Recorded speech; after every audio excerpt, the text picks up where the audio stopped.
All right, we are getting close to the end here. We got the chapter on agape, and I think then we have like an appendix and afterthought thing. So we're getting there.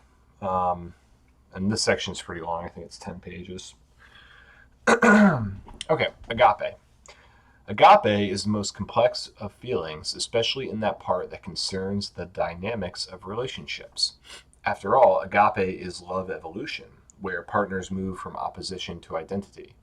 The principle of agape, if you look at it through the prism of psychosophy, lies in the crosshairs of the second and third functions as in the diagram. So those would be the process functions. Outwardly, agape is very similar to eros, primarily because the strengths and weaknesses of natures intersect.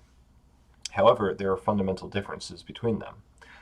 Agape is not as sudden and dazzling as eros. Indeed, in this case, the third function falls not on the first, but on the second function, which is not a person's calling card and is not redundant but normative, i.e., less noticeable and attractive.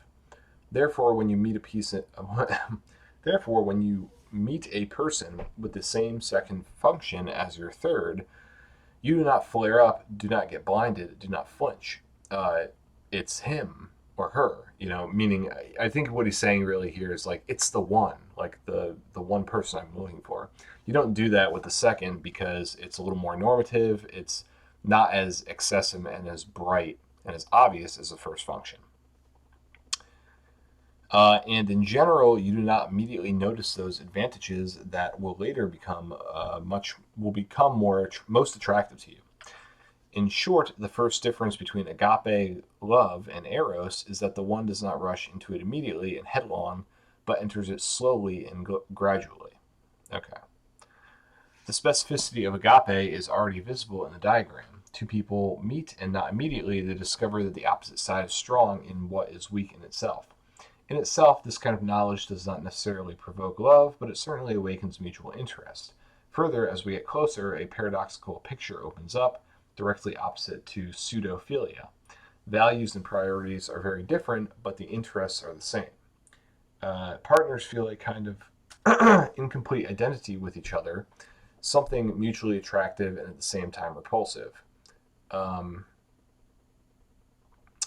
I don't know why I said repulsive. Therefore, knowing that their feelings do not correspond to love stereotypes, they behave cautiously and restrained at first. Enough time passes before it becomes clear that there is something more going on between them than simple flirting. However, the further the relationship draws them in, the stronger the need for each other turns out to be, the more powerful the desire to make them even closer. The love process becomes irreversible. New layers of partners' personalities open up, eager for interaction. New, previously unforeseen steps and shades of intimacy emerge. The process of mutual opening, rapprochement, merging becomes not an episode, but a norm of life, and it continues until all the resources of the partners' personalities are exhausted. The source of all these metamorphoses also lies on the surface. The decisive second and third functions in the system of love have different characteristics, but one direction towards process. Let us remind Let me remind you that it is the process functions that strive for partnership, and only through it are fully realized, whereas productive functions can achieve their goals alone. Now, I I don't know about that last part there because the whole point of the fourth position, okay, it's indifferent, um, but it's I mean, at least in attitudinal psyche, it's characterized as self-negative, others positive, and results oriented. So it's like it really wants others to kind of take care of whatever aspect is in the position. Um, so I guess maybe it's like they achieve their goal because they just have a lack of a goal. Um, yeah, I'm not sure, but I think the productive functions get like short thrift in psychosophy, and in attitudinal psyche, it's much fairer to them. Um, but anyway,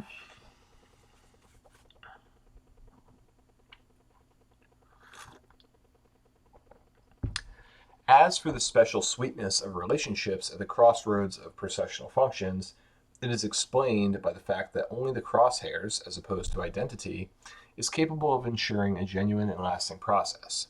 A pair with processional crosshairs resembles climbers walking in a team. Partners cross-insure the weak ones with the strengths of their natures. In this case, there is no substitution, when each of the parties, having shouldered a double but convenient for themselves burden from the common load, moves parallel and independently, but insurance, and in each conjunction passes their part of the single path only, depending on section, changing the roles of leader and follower. Yeah, that's just like the translation. It's like technically allowed in English, but it's like the worst way of composing the sentence that he meant. Um, but basically, it's like two people helping each other's weaknesses with their strengths. Okay, we get it. Um, so in conjunction, constantly leading and supporting each other, a pair of everyday climbers ascends to the top of the mountain called love, Agape. The ascent is long and practically ends only when both reach the maximum of their capabilities in processional functions. I'm afraid that the image of the climbers has created an overly idyllic picture of agape relationships. This feeling is complex, and there is no less hatred with it than love. The second functions are not at all happy about their need to work in conjunction with an obviously weak partner. The third functions are irritated at the sight of the arrogance and directness of the second, and in addition, it turns out to be quite painful for the third functions to part with the fig leaf that has grown to the body. Um, which, he says irony for, I think, third emotion, and then hypocrisy for third physics, but also hypocrisy for third will, and then skepticism for third logic. Says grown to the body, which at the very least, which at the very least is a protected sore spot. In a word, there are more than enough reasons for mutual hostility with agape, and the euphoria with which love is usually confused with this system of love evaporates after a certain period in the same way as in other cases. The signs and results of agape are a different matter. They are unique. The main example of agape is dynamism. Uh, Eros is characterized by the statics of opposition, while philia is characterized by the statics of identification. And only agape moves from opposition to identity. At the end of a long evolutionary process, partners come to identity, but not to that sterile identity that is observed with philia, but to an identity of a higher order in which there is no longer a division into strengths and weaknesses of the personality. Both processional functions are extremely powerful and sensitive. Um, well, the thing is, pseudophilia is really on the same level as all of these other ones. Uh, and he said that pseudophilia moves from identity to opposition. So technically, pseudophilia and agape are actually similar, and agape is not unique because both are dynamic, um, but they just move in opposite directions. So there you go. The dynamism of agape manifested itself not only in relationships between people, but also in the being of a person captured by this feeling. The main sign of agape is that a person in love changes with it. The very mechanism of change lies in the beneficial effect of the second function of the partner on the third function of the individual. This influence straightens the person, bringing the condition of the third to normal. According to the third, the ulcer gradually disappears. With its disappearance, the person becomes more confident, calmer, and more harmonious. At the same time, the harmonization of personality is due not only to the fact that the third begins to function normatively, but also to the fact that a person freed from the ulcer of the third no longer clings to the power of the first function and softens it, humbles its aggressiveness. First emotion becomes less hysterical, first physics not so tight-fisted, first logic not so dogmatic, and first will agrees to be less tyrannical. The fact is that the redundancy of the first function exists only in the context of the inferiority of the third, and the size of the excess is directly proportional to the size of the ulcer. The superpower of the first completely covers the weakness of the third, therefore the function exists only in the context of the inferiority of the third. Oh, wait. Okay, I think it might have Might have repeated there, but the superpower of the first completely covers the weakness of the third. Therefore, the infringement of the latter can be very accurately judged by the scale of the manifestation of the first.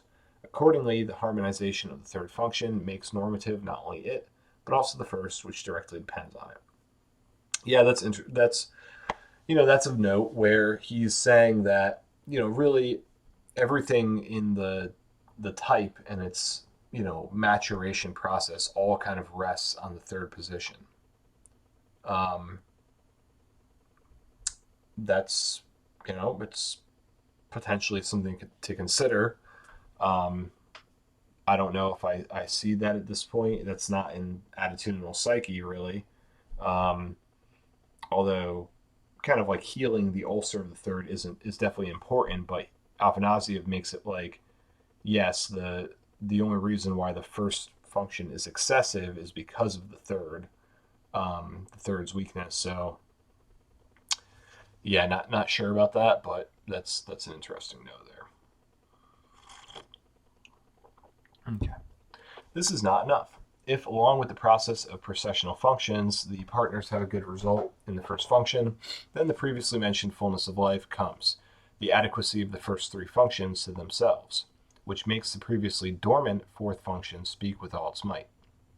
And this circumstance, in turn, leads to the fact that the adequacy of all functions destroys their hierarchy, transferring functions from a vertical position to a horizontal one.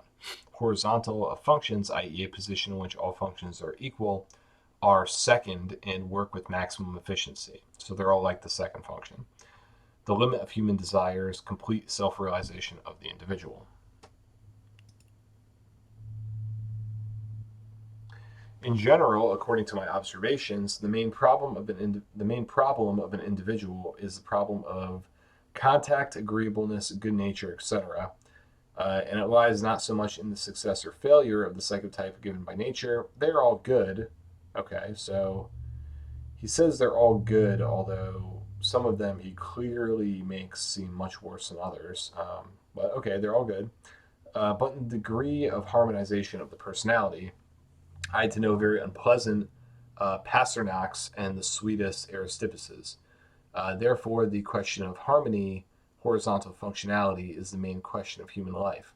The horizontal of functions is a transition to the 25th nameless psychotype, the only possible path for the evolution of human character, not for the worse, but for the better. Belonging to type 25 is the maximum and ceiling of a person's mental capabilities. It is not difficult to describe the 25th. He is hardworking, sensual, sensitive, thoughtful, caring, responsible, sensitive, decent. In a word, he is the ideal of a person. And no matter which side you turn him towards you, his behavior will always be exemplary. The 25th is a dream person, the focus of all virtues, the husband of all wives, the wife of all husbands. He has one drawback: he is not in love. The 25th is self sufficient and would live as an anchorite if its functions, which have become completely second, did not require constant process and dialogue. You can catch him doing this, but you can't hold it. The 25th is not amorous, but compassionate, but pity, unlike love, has its limits. Therefore, an affair with the 25th has the peculiarity that there is no equality in it, and true passion is shown only by one of the parties, painfully experiencing the combination of intimacy with an inadequate, in her opinion, reaction to a genuine feeling.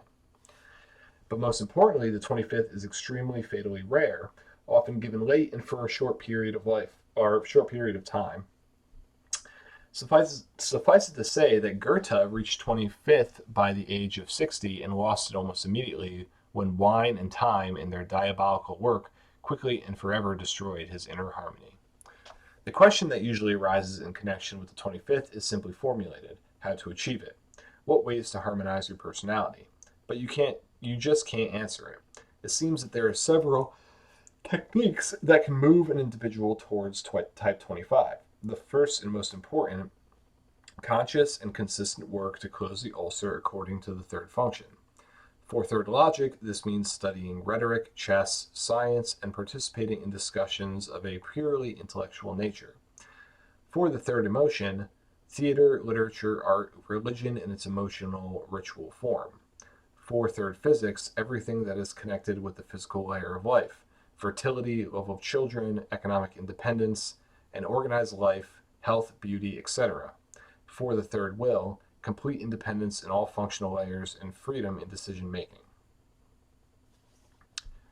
Secondly, an excellent addition to work on the third function can be conscious and consistent work on your first function in the sense of removing excess, transferring effectiveness and monologue to the rails of procession and dialogue.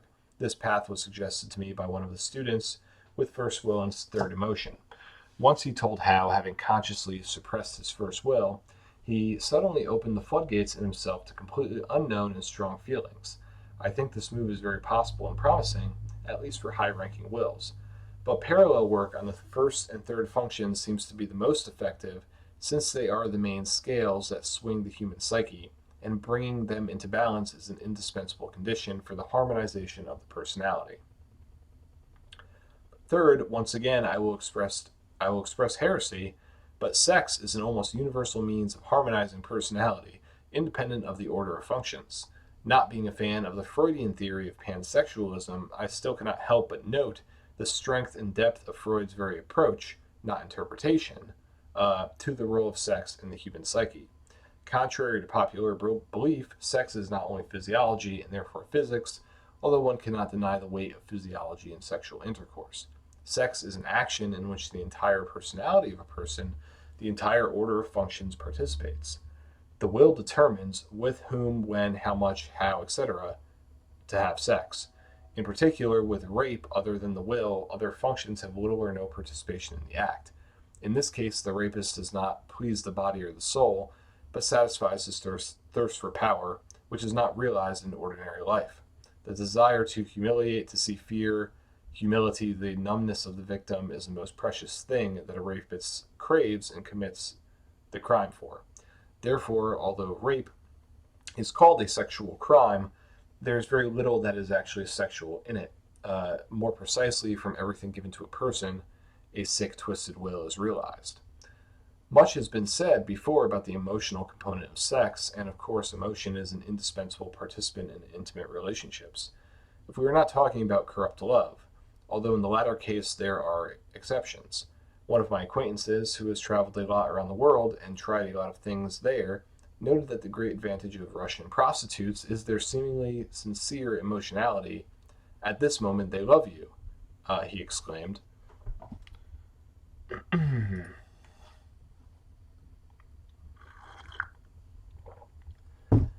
It is a banality to talk about physics as a component of sex, but it is impossible not to mention it, just as it is impossible not to say that this is the most vulnerable link of the personality in this context, especially when it comes to men, whose genital area is at least an order of magnitude thinner and more vulnerable than women's.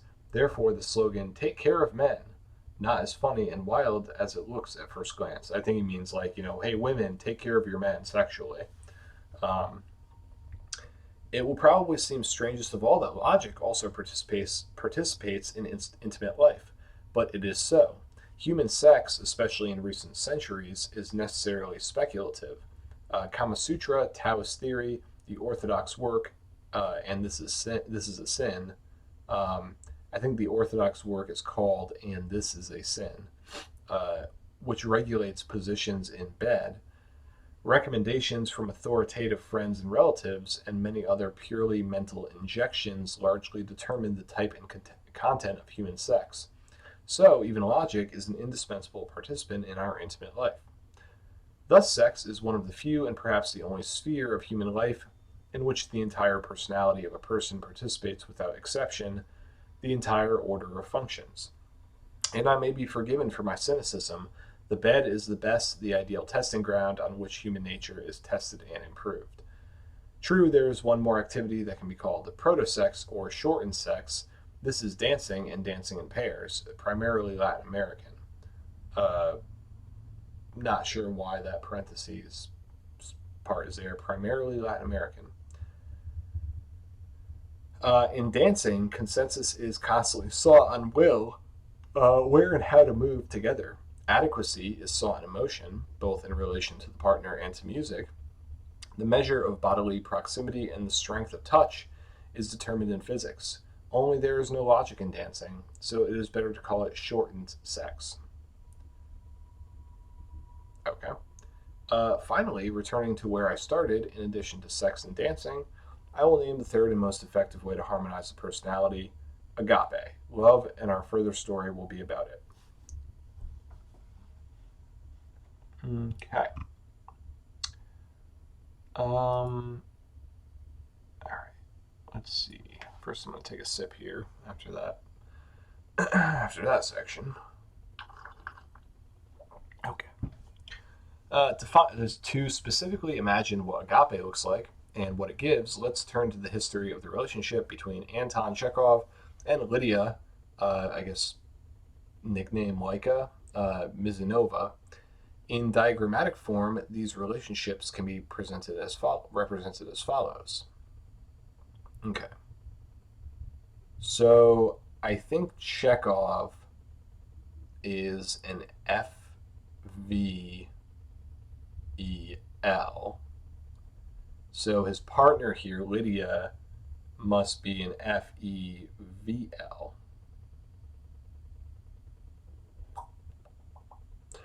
But I'm not sure. I think so. Okay. Some of Chekhov's contemporaries believed that there was no great love in his life, and they were mistaken.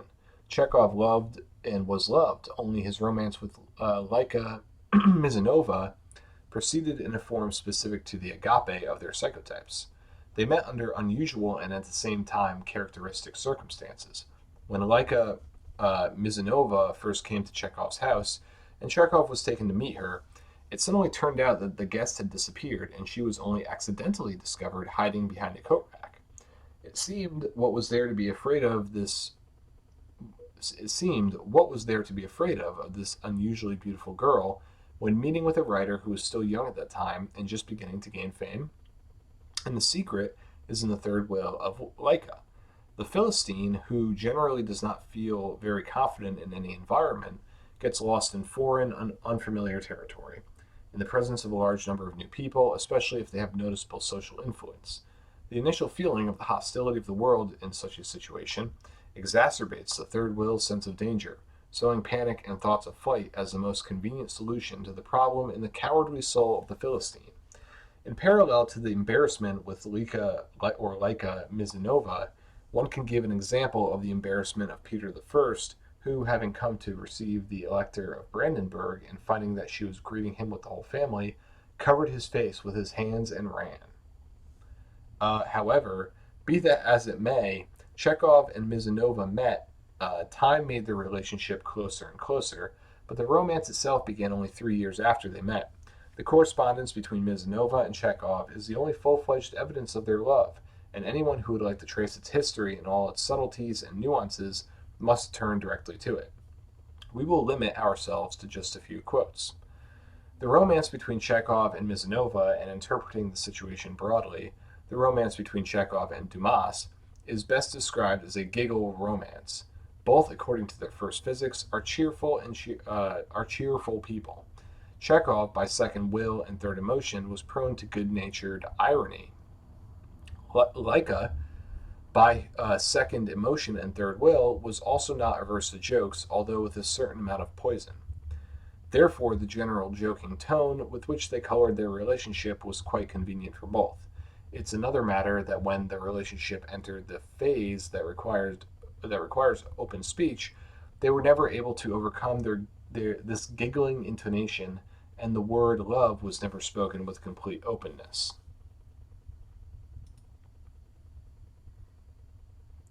The tragedy of agape, where as in this case, the processional will and emotion intersect, lies in the fact that one has enough spirit, second will, to pronounce the cherished word, but it is not in his vocabulary, third emotion, while another knows this word, second emotion, but does not have the courage to pronounce it, third will. So I guess Xe Sexta has that particular problem. Those are the four types with processional will and emotion. So giggling, the Chekhovs and Dumas usually move towards each other, painfully replenishing their vocabulary along the way and gathering their courage. and the question of whether they will be able to get closer to such an extent that the turn of open expression of feelings will come cannot be answered unequivocally. The dynamics and specificity of Agape with this combination are clearly visible in the correspondence between Chekhov and Misanova. At first, she wrote to him in her characteristic, somewhat mannered but emotionally open style. He answered in his own manner, calmly rather than dryly, ironically. She was offended and wrote, "Your letters, Anton Pavlovitch, are outrageous. You write a whole sheet, but there will only be 3 words, and the stupidest ones at that." Having reproached Chekhov for emotional inadequacy, Misanova, due to her weak character, still did not dare to insist on her style of expression and somewhat lowered her tone, although she did not make it identical to Chekhov's giggle.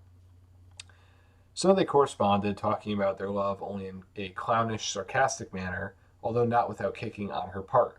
"Really, I deserve a little more from you, somewhat of a humorous and mocking attitude that I get. If you knew how sometimes I have no time for jokes." 3 years passed from the moment they met before Chekhov tried to open his mouth, which had been closed by the third emotion, and speak directly about his feelings. He wrote, "Alas, I am already an old young man. My love is not the sun, and does not make spring either for me or for the bird that I love." However, Chekhov would not have been himself if, frightened by the directness of his speech, which was alien to himself, he had not crossed out the above lines with a sarcastic quote from the romance. Laika or Lika, it is not you that I love so ardently. I love in you my past suffering and my lost youth." Not immediately finding what to say to this strange half-confession, Ms. Nova responded adequately only 6 years later, starting with a mirror quote from the romance.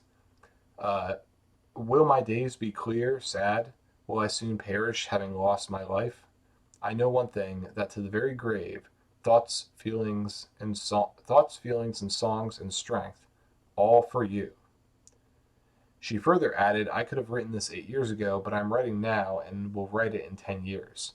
Unfortunately, Mizanova's response was so hopelessly late that there could be no question of continuing the dialogue by that time. As well as along the emotional line, the relationship between Chekhov and Mizanova along the line of will was complicated. Weak-willed, according to the observations of those around her, Lika painfully took Chekhov's jokes personally. "I know very well that if you say or do something offensive, it will not be at all out of a desire to do it on purpose, but simply because you absolutely don't care how they will accept what you do." Misanova wrote back. Misanova wrote back number realizing.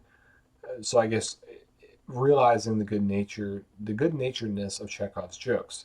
But in hindsight, at first it seemed to her suspicious that the constant jokes lavished on her by the unsuspecting, mentally healthy Chekhov were fraught with offensive overtones. She exploded in response and started saying nasty things. He was perplexed and started talking about her bad character, which was absolutely true. The situation was also complicated by ... translation cuts off.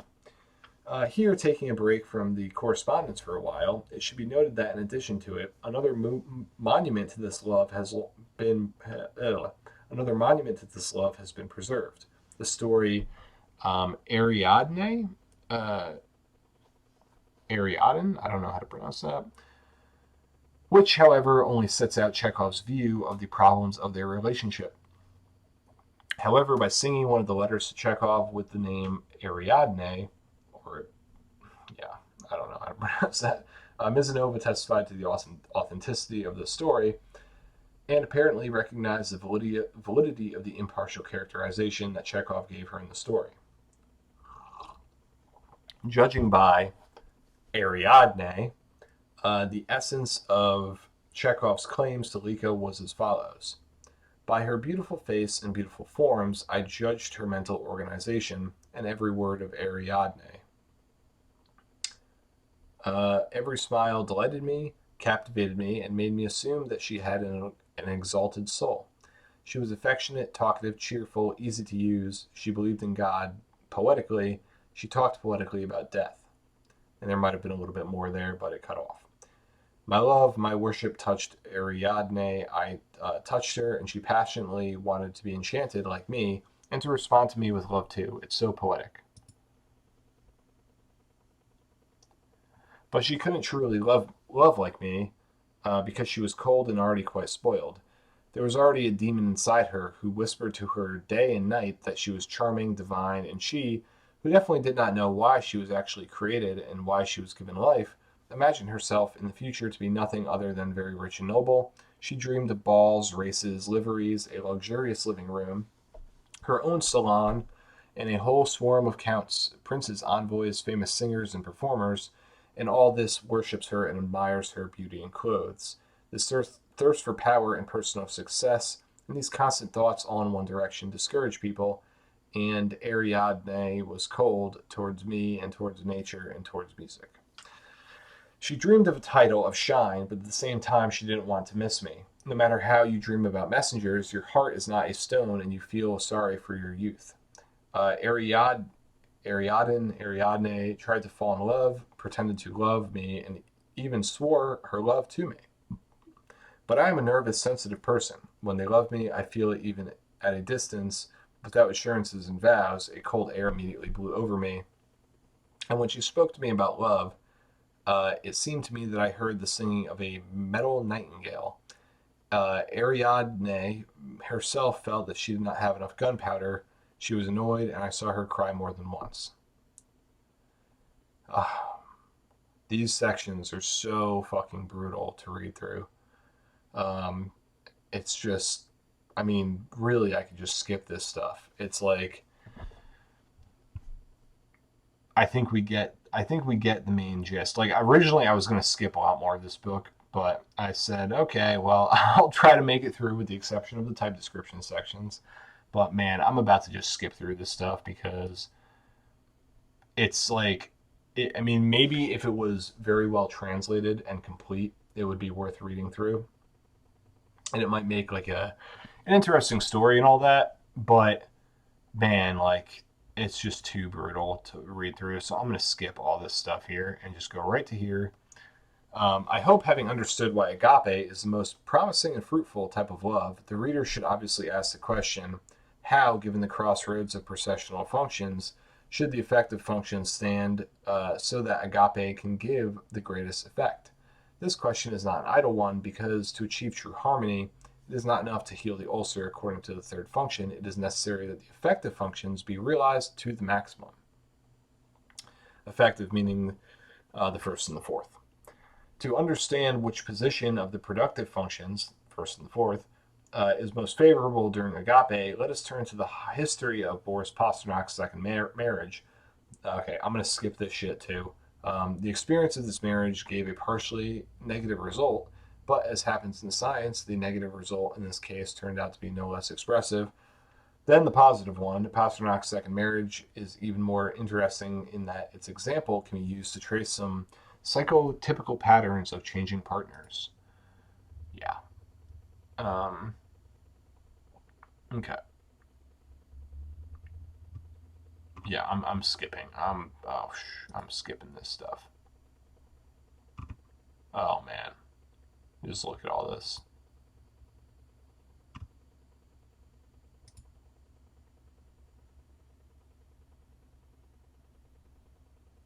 Okay.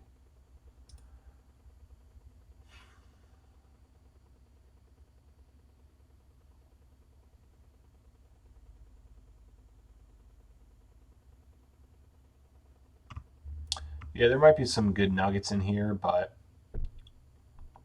okay. Okay. Now summing up the syntax of love, we can say that all love problems are exhausted by four models of relationships: Eros, where everything is bright, magically attractive, but inconvenient and unfruitful; pseudophilia, where everything is not very bright, a little fruitful, and a little convenient; philia, where everything is convenient but dim and unfruitful; and agape, a little convenient, not very bright, but fruitful system of relations. There is no other option, and a person's entire life takes place in this rather close but irresistible circle of psychological gyrations. And I would just say, I don't know, now that I've seen Rob's system of attitudinal psyche and his way of explaining it and his take on the types, I mean, yeah, it's I don't really see things like Afanasiev saw them with in terms of the type relations. Uh, I think agape, those attitude relations are actually quite bright and attractive. And yeah, his characterization in this whole section is really, it's only worth it for historical knowledge of the system or theory. I think attitudinal psyche is just a straight up improvement and an overall better way of looking at it. So, um, yeah, but for history's sake, of course, it would be nice thirsting for perfection in the manner of the bride from Gogol's Marriage to put Nicanor Ivanovich their lips on Ivan Kuzmich's nose and add some of the looseness of Baltasar Baltasarovich, but alas, this is impossible, and perhaps it's good that it's like this. Okay, I had no idea what he's talking about. Because our personal imperfection, the imperfection of relationships, is the only source of life and movement. The brightest alternative to our vain but ebullient existence today is the life of Adam and Eve in paradise, i.e., the life of two perfect beings in a perfect environment is good, comfortable, but how boring. Uh, and then he gives a poem at the end, um, which I'm not going to even read. Do, do, do. Okay, so an afterword. I think I'll just stop the recording here and do this as a separate section.